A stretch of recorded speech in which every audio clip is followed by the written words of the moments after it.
Hey guys, welcome back to my channel and welcome to another Friday video. Today we're gonna be talking about body dysmorphia.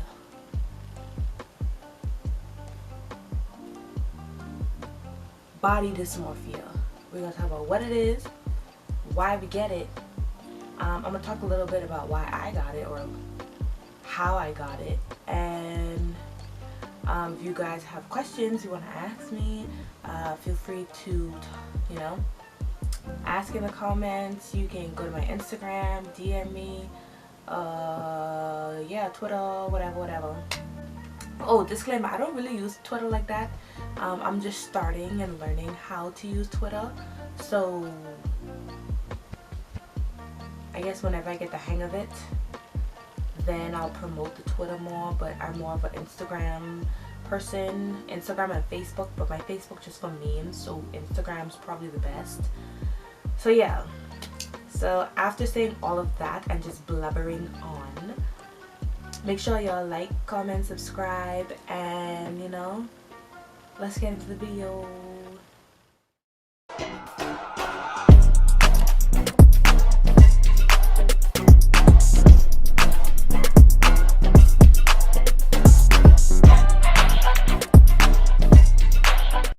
Okay, so first question that we all want to know, or some people, that don't know, or some people that have it, don't know they have it, and don't know what it means.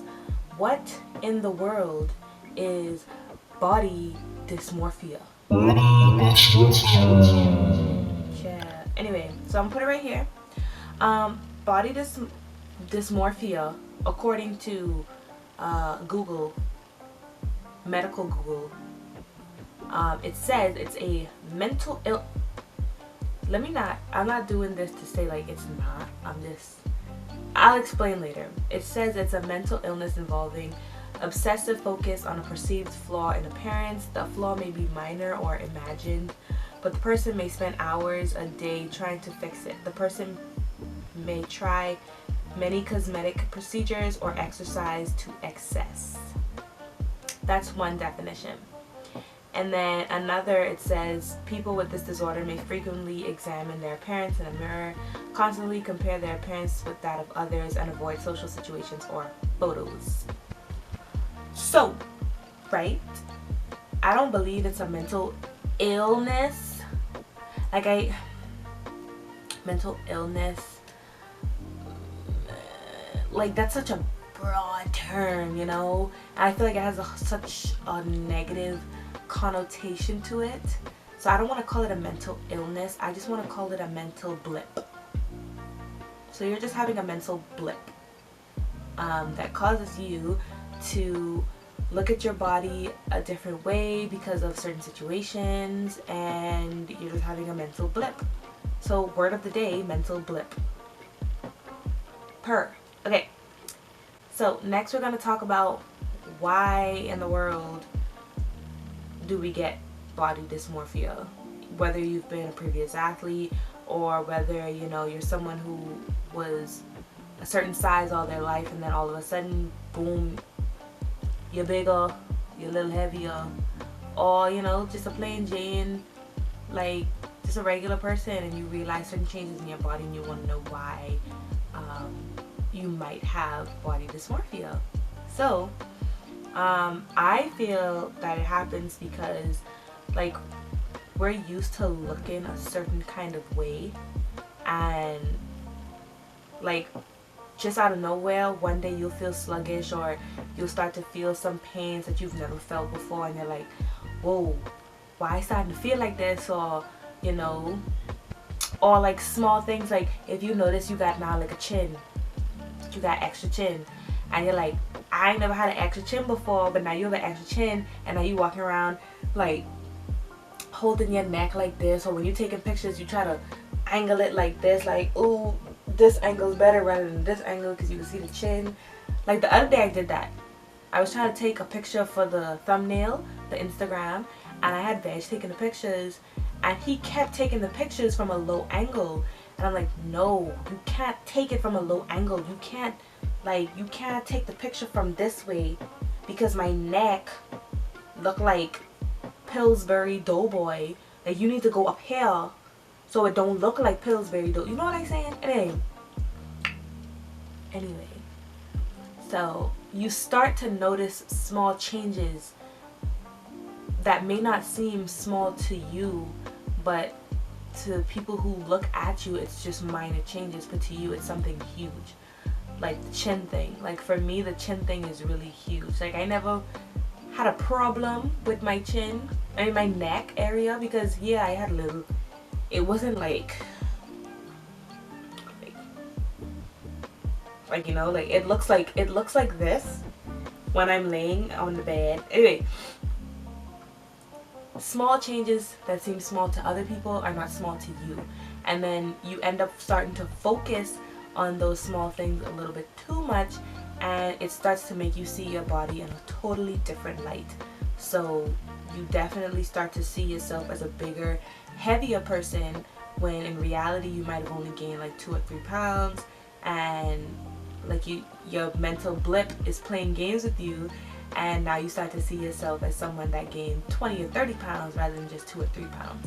So yeah, all of these small changes that you may see start to take a toll on you, because as time goes on, you start to nitpick at these certain aspects of your body. Like, let's say you were an athlete and you was ripped. Not ripped, but you had, like, you didn't really have rolls on your stomach, or you didn't really have like a flabby arm or something, and now you see it. Now you try to hide those features if you take pictures, or if you go to the gym, you start wearing like a lot more clothes than you normally would. You start to think like, oh, I don't want someone to see like my rolls, I want to get back to how I was. That's something that's like, when people say I want to get back to how I was, I feel like that concept itself causes you to develop body dysmorphia. Like, oh, I want to be just like how I was back in the day, or back in my college days, I want to be like this. But then, I ain't gonna lie, it's hard. It's very hard. Like, I can put a picture of me in college. I think this was like a year before the pandemic. I was skinny, okay? And if you look at me now, I may post a picture of me now. I may not. Anyway, like, you can just tell the difference. And if you look at those pictures side by side, you would say, oh, you didn't change that much, or oh, you don't look that much like bigger. But in my head, huge. I gained weight. I gained a bunch of weight. And to me, that's like, I don't like it. I just feel weird. It just feels weird to me. So, yeah. And then, of course, obviously, if you start brooding over these things, it can obviously lead to depression, because now you're thinking, well, gee, I can't do nothing about it, so I won't. And then you start staying in more, eating more tubs of ice cream, more icing, and you start watching your favorite show, da da da da, and you just kind of go with the swing of things, and you're not really living.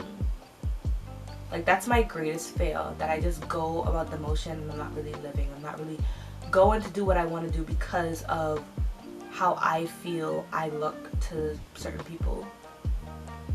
If that makes sense. I think I said that right. I think. Anyway, so now I'm just gonna talk about like how, a little bit more on how it affected my lifestyle, basically, body dysmorphia, because I really feel like I do view my body very strict now than I did before, because I'm noticing all of these different changes. And the one thing I feel like that triggered it all was the stupid pandemic. Let me tell you something. The panoramic, I was just studying, eating, sleeping, and working out occasionally. I wasn't working out like how I used to work out every day, you know? And when the panoramic came around, I was like, oh, I should be fine doing these little workouts here and there, because I'm thinking I'll be fine, and I ain't got nothing to worry about. So after that, I started to slowly like stop working out, and then I realized that my body was changing after I started to get chest pains and joint pains. And I was like, what? Why is my chest hurting? Why? Like, I cried. I thought I was gonna die. I thought my time had come, okay? I thought the Lord was calling me and he was like, it's time for you to go, sweetheart. And I'm like, but this is painful. My chest was hurting so bad, like it was tight, and I thought I was having a heart attack. And my joints, like when I walk up the stairs, they hurt. I out of breath when I walk up the stairs. When I used to live on the 4th floor of a rosary, and instead of taking the elevator, I used to take the stairs. People who've been to Caldwell know them stairs steep.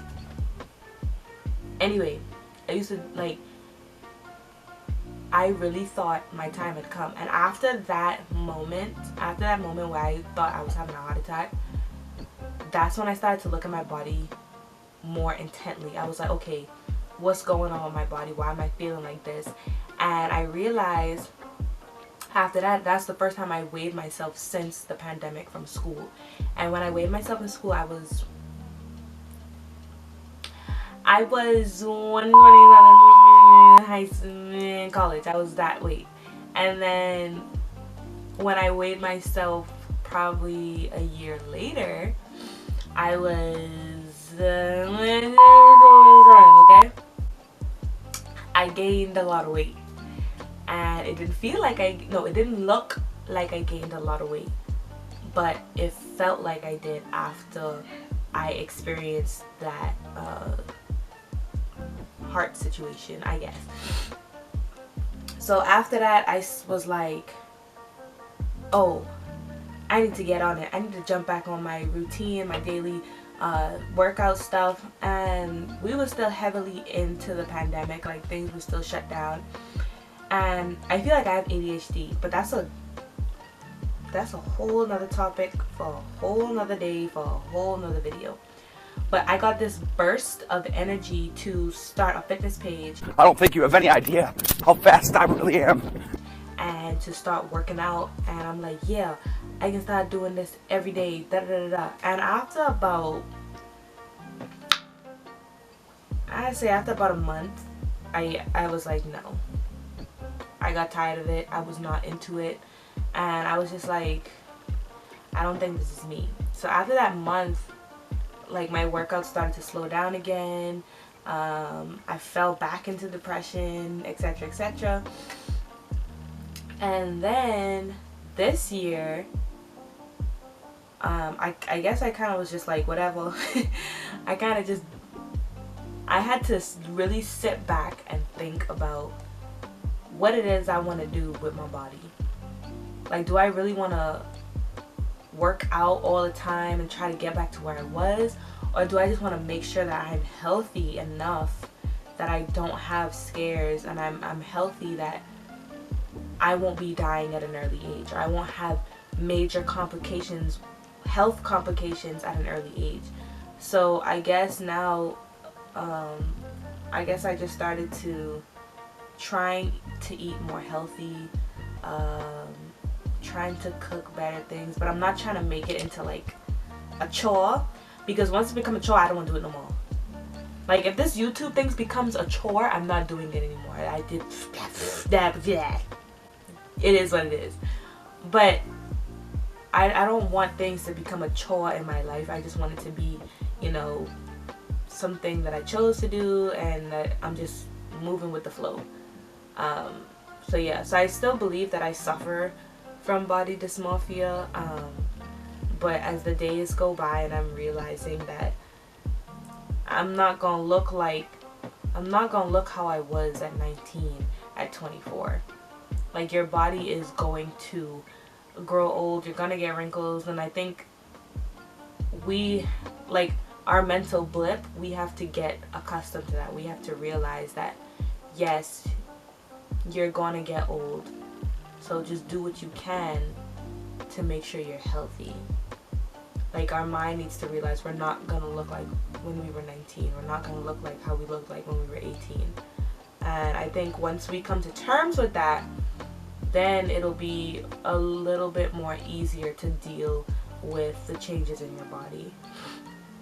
So yeah, that's all I really had to talk about on body yada. If you're gonna let me down gently. Don't pretend that you don't want me. Our love ain't water under the bridge. Yeah. So yeah, that's all I really had to talk about on body dysmorphia. If you have any stories you want to share, or you want to like tell your experience about body dysmorphia, I would really love to read it. And like, you know, have some conversation, some discussion. If you want, you can leave a comment on if you have ever had this, or you've ever had someone come to you and say it. If you had any troubles or weaknesses or gym spurts that you felt like you need to work on, I would really like to hear you guys' story on it. So, you know, leave a comment on that. If you like this video and you want to see like more topics, certain topics, you know, let me know. Like the video, let me know like what topics you want to talk about. We can talk about food, we can talk about healthy eats, we can talk about, you know, fun stuff, sad stuff, crazy stuff. We can talk about it all. But yeah, like, subscribe, comment, and thank you guys for watching again. I will see you guys on Monday. You know, if you're a nail girly, a pack nails person, I will see you on Monday. But if you're just here for the locks, the entertainment, and the fun talks, I will see you guys on Friday. So with that being said, I will see you guys later.